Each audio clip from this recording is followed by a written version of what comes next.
storm watch for the following counties in Iowa: Jasper, Mayaska, Marion, Poweshiek, and Tama. Winter storm watch remains in effect from Thursday morning through late Friday night. Snow and blowing snow. Winds could gust as high as 40 to 50 miles per hour. Blizzard conditions possible. Extreme cold wind chills likely.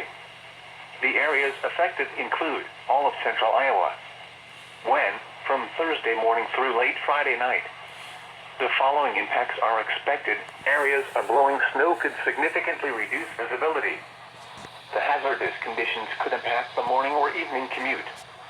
The dangerously cold wind chills as low as 40 below zero could cause frostbite on exposed skin in as little as 10 minutes.